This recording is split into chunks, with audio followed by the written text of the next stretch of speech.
Hi friends, welcome to my channel beauty and health.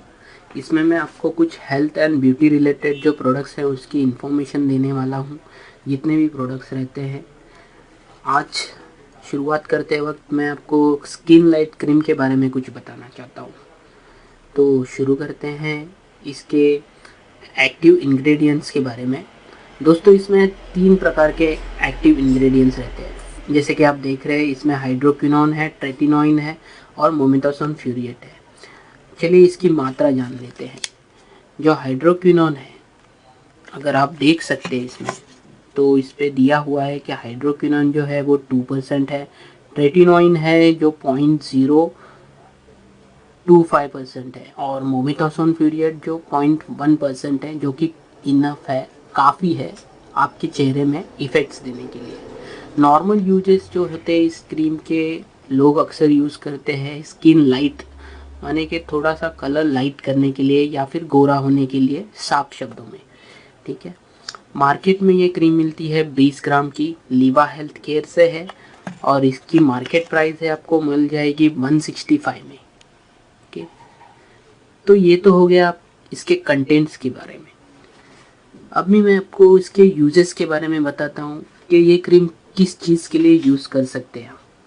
पहले तो आप इसको रिंकल्स यानी कि झुर्रियाँ जिसको बोला जाता है, इसके लिए यूज़ कर सकते हैं। बाद में जो डिफरेंट कलर के पैचेस आ जाते हैं स्किन पे, उसके लिए भी, उसको ट्रीट करने के लिए भी आप इसको यूज़ कर सकते हैं। तीसरा, एज स्पॉट के लिए भी यूज़ कर सकते हैं। बाद में स्किन इन्फ्लामेशंस के लिए भी यूज़ कर सकते हैं। स्किन इचिंग के लिए भी इसका इस्तेमाल होता है। और जो एक्ने बोलते हैं, जिसको पिंपल्स भी कहा जाता है, इसके लिए भी आप इसको यूज़ कर सकते हैं। ये तो हो गए इसके यूजेस के बारे में। अभी मैं बताता हूँ आपको इसका mechanism of action. Mechanism of action बोले तो ये क्रीम कैसे काम करती है। तो दोस्तों, ये क्रीम 2 तरीके से काम करती है आपके। पहले तो है by reducing the production of substances that causes pigmentation. मतलब जो सब्सटेंसेस रहते हैं वो जो पिगमेंटेशन यानी कि डार्क स्पॉट्स और ये सब कॉज करते हैं, ये जो क्रीम है इसका प्रोडक्शन ही रिड्यूस कर देती है, कॉजिंग सब्सटेंसेस का। तो अपने आप वो रिड्यूस हो जाते हैं और आपको रिजल्ट देने लगते हैं। दूसरे टाइप से ये काम करती है कि slowing the growth of toxic substances underneath the skin. मतलब स्किन की जो लेयर रहती है उसके अंडरनीथ जो सेल्स रहते हैं, उसमें टॉक्सिक सब्सटेंसेस का बढ़ना, उसका ग्रोथ होना, ये क्रीम कम कर देती है। तो हो गया ये मैकेनिज्म ऑफ एक्शन। तीसरा, चौथा मैं बताऊंगा इसका प्रिकॉशंस के बारे में और हाउ टू यूज़ के बारे में। तो इसमें आपको 2 ही मेजर प्रिकॉशंस लेने हैं। फर्स्ट चीज कि आपको अवॉइड करना है क्या, एक्सपोजर टू सनलाइट। मतलब आपको धूप में नहीं निकलना है, ये आपको स्ट्रिक्टली अवॉइड करना है जब तक आप ये क्रीम यूज़ कर रहे हैं तब तक। इससे आपको मदद होगी आपके डिजायर रिजल्ट्स पाने में। ओके, दूसरा जो प्रिकॉशन लेना है आपको, ये क्रीम कहीं किसी भी प्रकार से अप्लाई करते वक्त, फेस पे अप्लाई करते वक्त आईज में, नोज में या माउथ में नहीं जाने देना है। ओके, ये तो हो गया इसके प्रिकॉशंस के बारे में।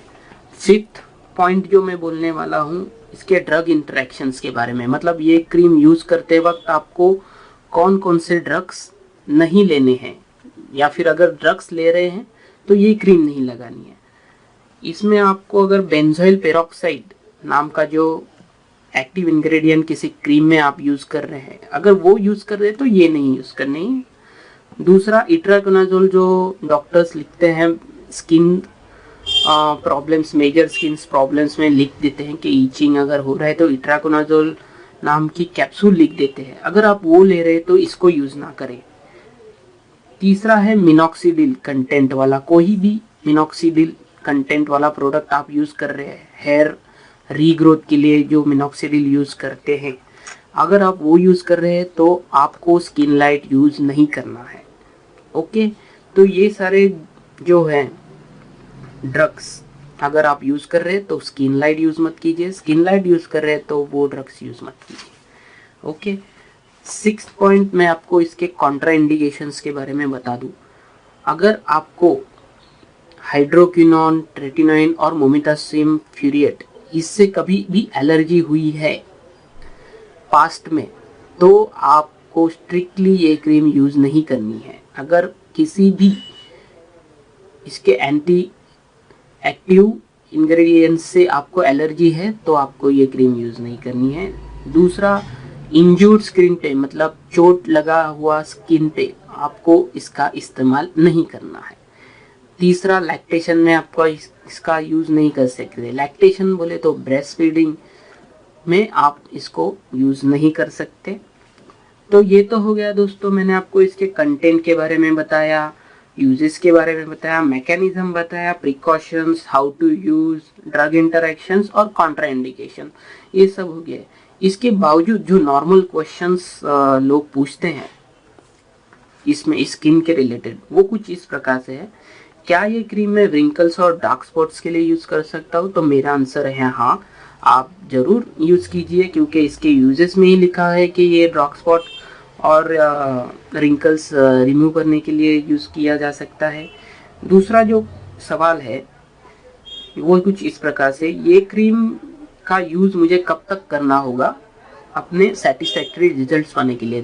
जी दोस्तों, इसका तो कुछ मतलब साइंटिफिक रिसर्च तो नहीं है, लेकिन जो नॉर्मल सर्वे है, नॉर्मल सर्वे में जो पाया गया है, लोगों से पूछा हुआ है, तो नॉर्मल लोगों ने बताया है कि 3 मंथ्स लगे उनको, 3 महीने, जी हाँ 3 महीने लगे उनको अपने डिजायर्ड और सेटिस्फैक्टरी रिजल्ट्स पाने के लिए।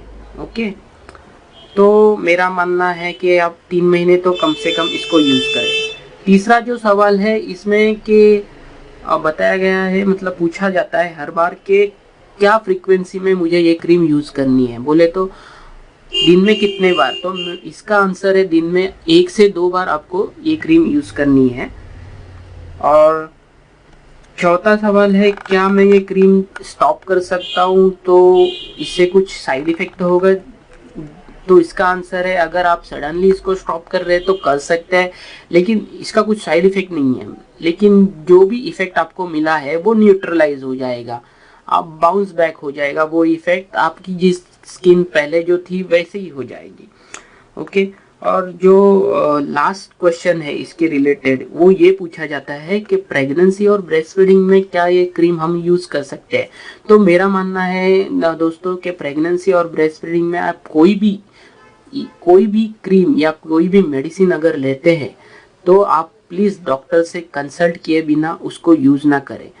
मेरे ख्याल से तो आपको ये क्रीम प्रेगनेंसी और ब्रेस्ट फीडिंग में स्ट्रिक्टली अवॉइड करनी चाहिए। ओके, तो दोस्तों ये हो गया स्किन लाइट क्रीम के बारे में। मैंने जितना भी इंफॉर्मेशन मेरे पास था मैंने आपको दे दिया। अगर आपको मेरा ये वीडियो अच्छा लगे तो please like, share and subscribe करें। Thank you.